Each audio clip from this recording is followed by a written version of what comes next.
Бұл өмірде әр нәрсенің, әр адамның, әр тірі жанның өз орны бар.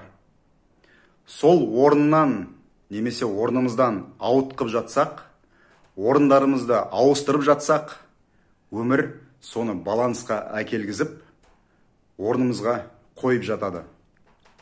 Мысалы, жұмыс жасап жатқан мекемемізден рұқсатсыз қалам алғыш, ұрлағыш болсақ, қағаз тасығыш болсақ, сол алған қаламымыз бен қағазымыздың құнын еселеп, пайыздап қайтарамыз.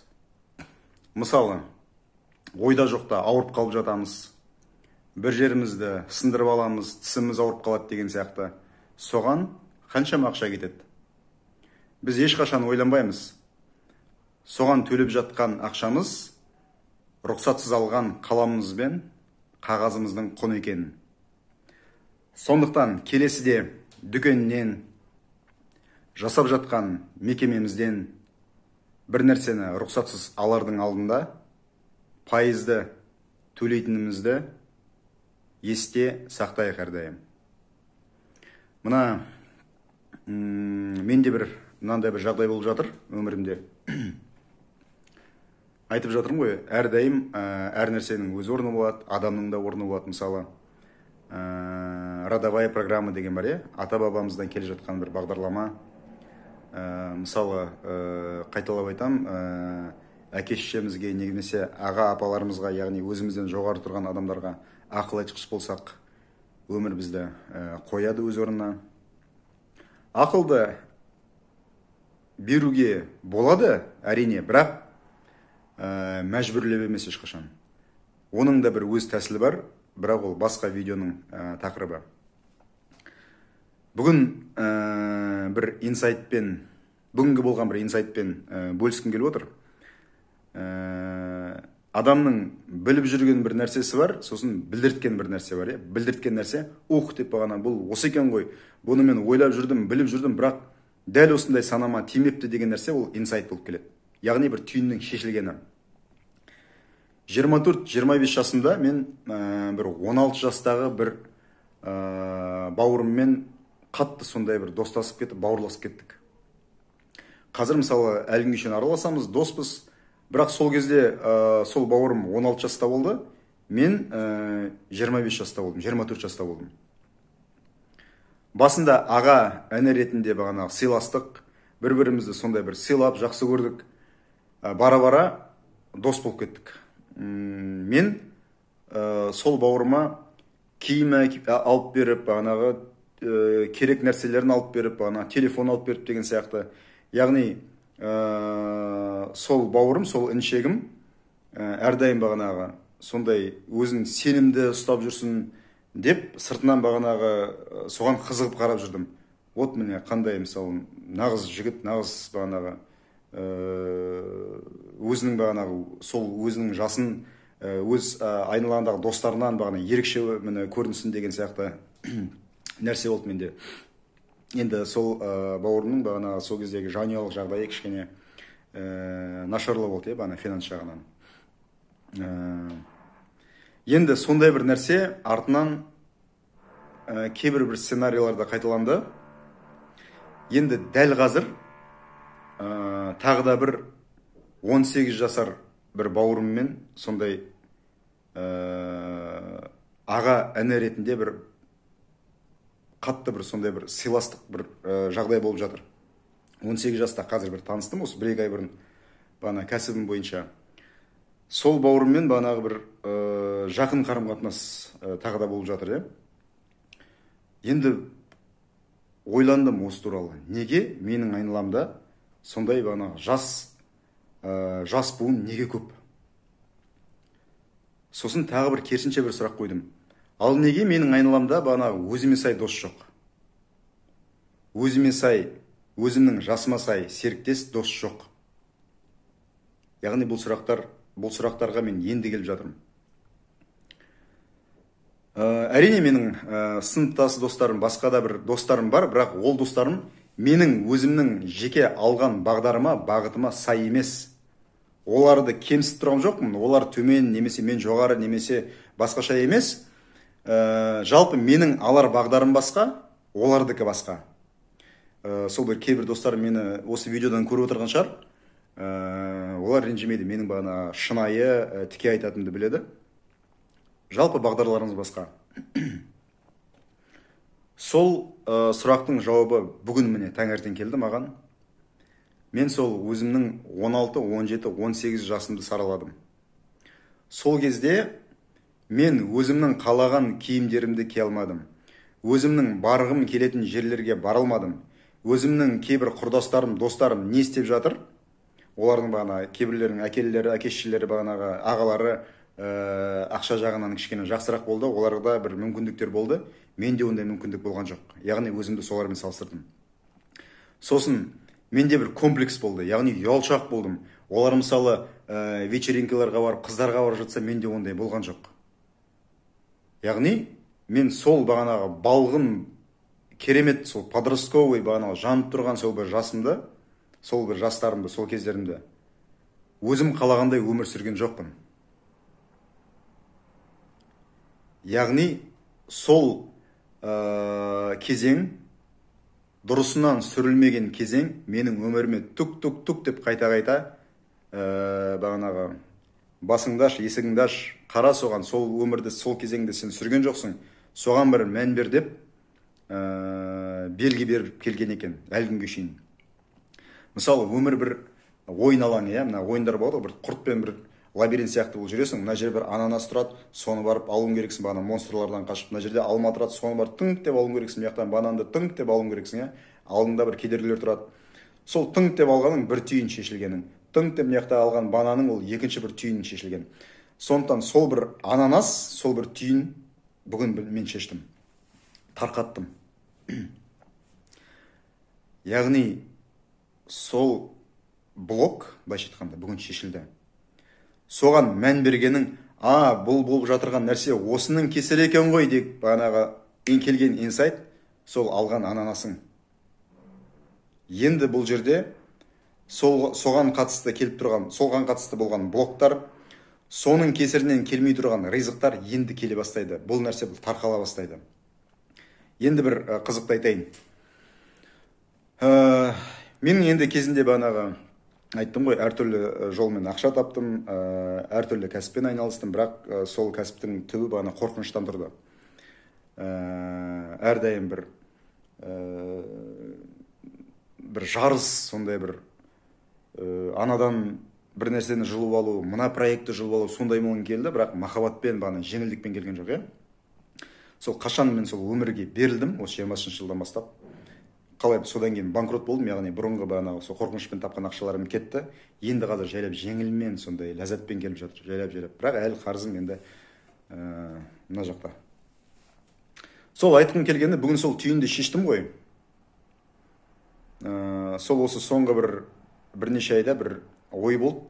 Өзіме сай бағанағы досым жоқ, соны табу, достарымды табу деген сияқты. Ол бір өзіме сай достарым, серіктестерім осы бір кеңістікте бар негізінде.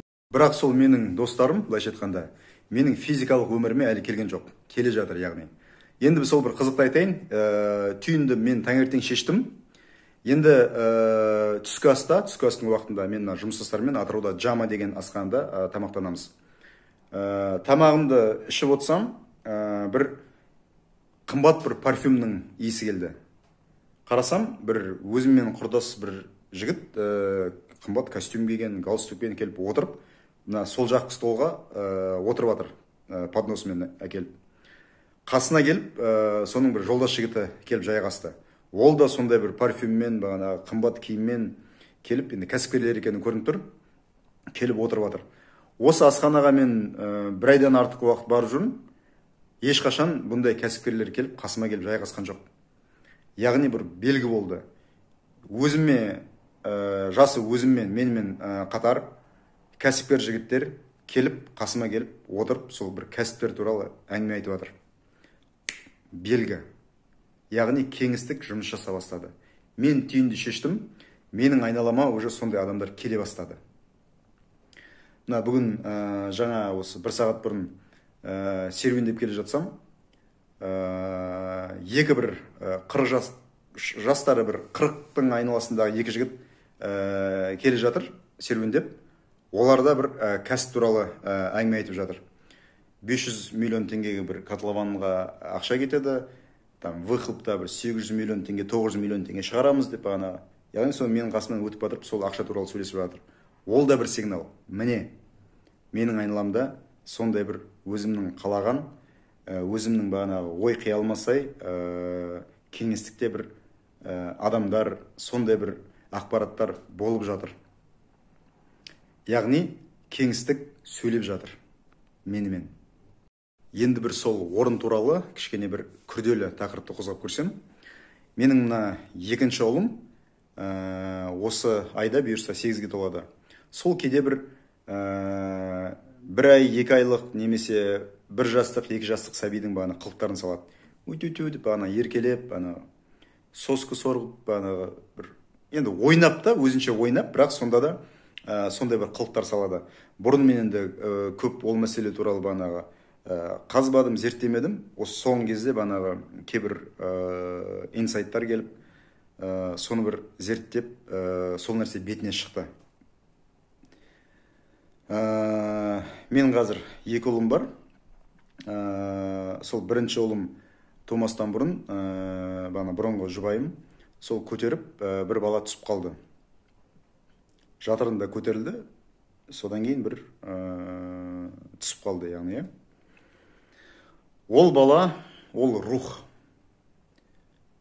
Жатырына бексе, тіпті ол бір күн болсын, бір апта болсын, бір ай болсын, жатырға бексе, яғни ол рух материальный әлемге келді деген сөз.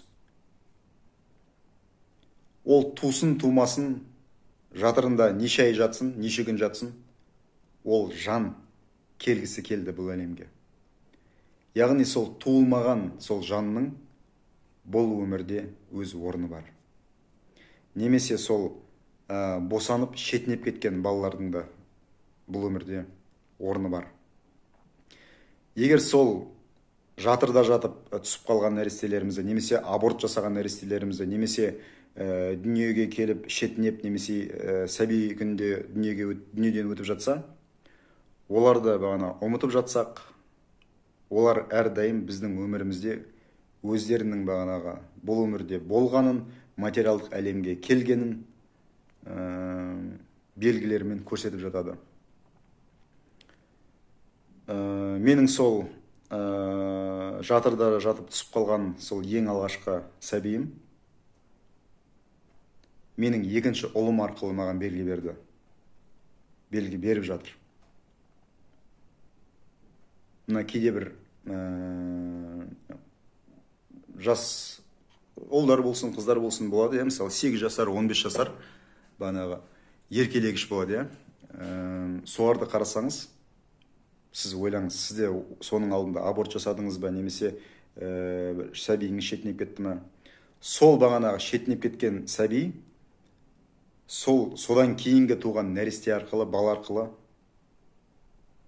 белгі беріп жатыр.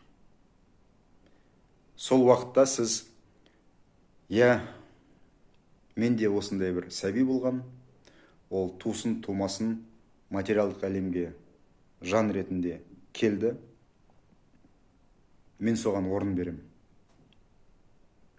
Сол сәбиімді мойындаймын деп өз-өзіңе айтыңыз, мойындаңыз. Сол сәбидің, сол нәрестенің орны біздің жанұяда, біздің ДНК-да әрдайым орын алады. Ол еш ұмытылып кеткен жоқ. Сол сәбиімнің орны біздің жанұяда бар деп өзіңізге айтыңыз. Сонда бұл өмірде бір үлкен бір орнын таба алмай жүрген бір сондай бір құдіретті күштің орнына келуіне себепші боласыз. Өміріңіз бір жеңілдене бастайды. Сосын сол нәрестеден келген қазір балдарыңыз болса, солардың өмірі жеңілдене бастайды.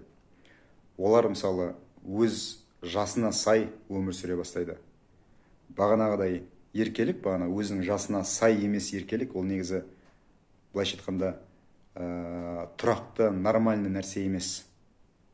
Әр сәби, әр адам өзінің жасына сай өмір сүру керек. Енді мен сол бағанағы еркелеп жүрген екінші ұлыма айтпаймын, сен олай жасама деп. Жоқ, менің әке ретінде менің білгенім соның өзі жарайды. Менің осындай мойындап, ниет айтқаным соның өзі жеткілікті. Яғни мен өзімнің баламмен жіпсіз байланып тұрмын. Мендегі ДНК менің ұрпақтарымда, менің балаларымда да бар, менің ата-бабаларымда да бар. Сондықтан шетінеп кеткен, немесе сол аборт жасаған, нәрестеде болған сондай бір сәбилеріңіз болса, солардың орны родовое дерево дейді ғой. Сода ата-бабаларының бағанағы бір цепочкалардың бір, немесе бір бұтақтардың бір жапырағы ретінде бір орны бар өзінің. Сол орын мойындамасаңыз, ол әрдайым белгі беріп тұрады. Жақсы, комментарий жазыңыз, ойыңызды жазыңыз. Жақсы күндерде жолыққанша аман есен болайық.